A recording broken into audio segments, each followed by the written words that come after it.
Welcome to another top 10 list for Pathfinder 2nd edition. My name is Model 42, and today I want to present you 10 ancestries that I would love to see playable as heroes. Half of them were available as official races in 1st edition, but the others never had the full treatment, but were able to be built with the Ultimate Race Guide. Since we do not have a book like this so far for 2nd edition, let us hope that some of them will be available in the future, maybe even for the first time ever. I had some criteria for my choices, other than my personal taste and wishes, and those were that all of them had to have a lower challenge rating, redeeming qualities, and should be fascinating to see in a party of fearless adventurers. Depending on when you see this video, some of them might have been realized. The Vanra look like humans with ape and monkey-like features, may it be their facial structure, additional hair, or tail, with a reputation of being very friendly and of a huge variety in looks and culture, depending on their tribe or region. They are highly curious, natural pranksters, and for some reason really have an affinity with monastery trainings of any kind, prizing discipline, compassion and kindness over everything else. This is probably why they were a beloved race in 1st edition, and seeing them back would be a very neat thing. They also will be uncommon, since there are a lot of them all over the world. Drow, of Dark Elves, are evil to the core and among the most feared humanoid species out there, though after the events of 1st edition, most Dark Elves seem content, living in huge underground caves, not waging war with the world above. This might be part of a plan, or, and that's how it looks to me, an unspoken understanding, since there are legendary drow heroes in Dungeons & Dragons and even Pathfinder, that fight for the right thing, making those blue and grey-skinned elves a rare ancestry that a DM can outright refuse, would not be far-fetched, especially because they were playable in 1st edition, though way too strong, which can easily be balanced in 2nd edition. Coming from the myths of ancient Greek, we have the satyr, a creature half human and half goat, who is musically very inclined, but also with an exquisite taste in love and loving. They cherish conversations, but also diversity and new things, so making long-term allies and friends is not among their preferences. They are seen as obnoxious by other fae, though they respect their connection to the untouched beauty of forests. With a bit more lore, they could be a ghoul, rare ancestry with feats, specialized on music, nature and interaction with the other gender. This might be the weakest choice on this list, but I still would love to see them realized as a rare ancestry.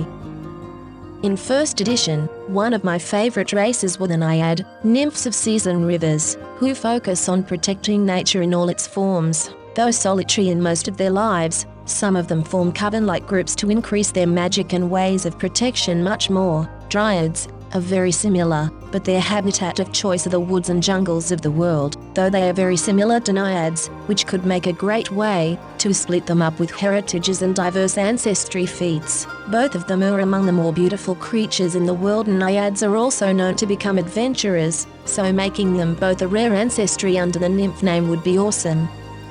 The Stheno are one of the newest species, barely having existed for over a century, and though they look like a Medusa, there is not much of a connection in the literal way to her. Stheno, one of Medusa's sisters, was a single woman, whom all other Stheno descend from, a unique gift the goddess Shelyn bestowed on her because of her devotion, since she refused the poison gift of nightmares by the goddess of monsters, that was bestowed on her sisters, though the evil goddess Lamashtu struck her down because of the previously mentioned rejection. The hairs on Sthena's head turned into the hundreds of descendants that exist right now. Since they can have children with humans, they are beginning to spread, but only if more and more people are not turned away by their obvious heritage and snake hair. They love snakes, I know, what a shock, and tend to have them as pets and companions, and also love the arts and culture very much. If you read the lore in the bestiary number 3, it almost sounds like a test run for a new ancestry, and I would not be surprised if they turned up as a rare one in a future book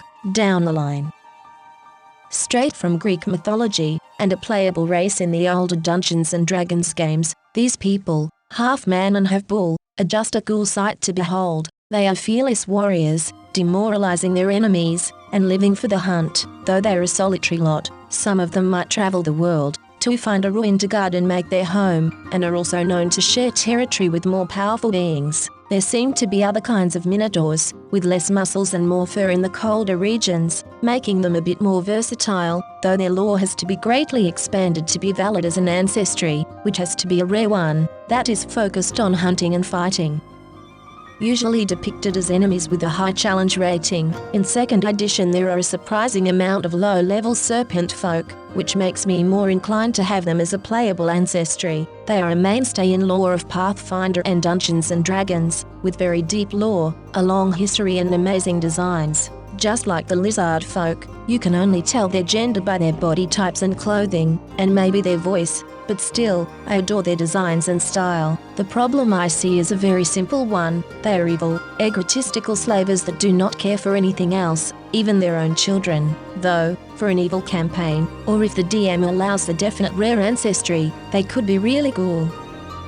Spot number 3 on my list goes to the mermaids and mermen of Pathfinder, who are playable in 1st edition and among one of the most powerful races, though with a huge flaw: to make it balanced, they land moving speed of 5 feet, which could be increased to 20 feet with a tray. They are beautiful and majestic people, as mysterious as the stories that there are about them. Being half human and half fish, they are amazing underwater, but it seems they were changed greatly this time, making them not as pretty and more of a fighting race than an enchanting singer. Since they are a colourful people and found pretty much all over the world, they could be an uncommon ancestry, or even rare, since they might not want to leave their watery homes.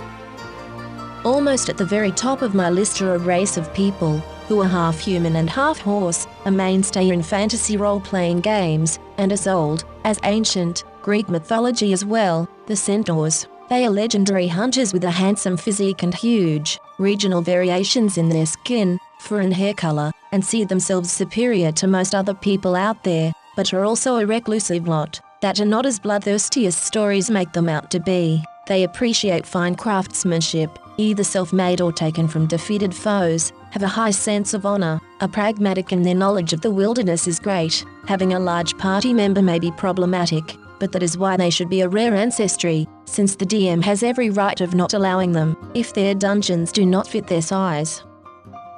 These beautiful and charming fae are among my most favorite type of creature in all of Pathfinder, because they are not evil, though very much neutral, and doing whatever they want to either punish someone who is bad to nature, or rewarding those who respect and cherish it, though their origins being created by troll witches, as well as having the stigma as sirens of the forest is negative. There are also a lot of stories where a Huldra fell in love with a human, though pretty much all of those stories took a turn for the worst once their partner found out what they were. Though they look like ordinary and naturally pretty women at first glance, wearing modest and decent clothing, they hide a hollow, wooden back behind their fair and very soft skin, and have a bovine or fox-like tail, both of which scare people and woodland creatures alike, the latter adoring them usually because of their protective nature. I cannot help but adore them with all my heart and would absolutely love to see them as a rare ancestry to choose from, giving them feats to hide better among people,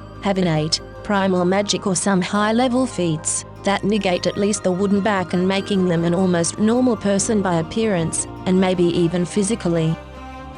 These are my choices and I am anxious to see which of those will be realized as an official ancestry. Thank you so much for watching, and if you found this video to be fun and interesting, please leave a like, subscribe for more content, and leave a comment what humanoid race or creature you would love to see as an ancestry in the official books.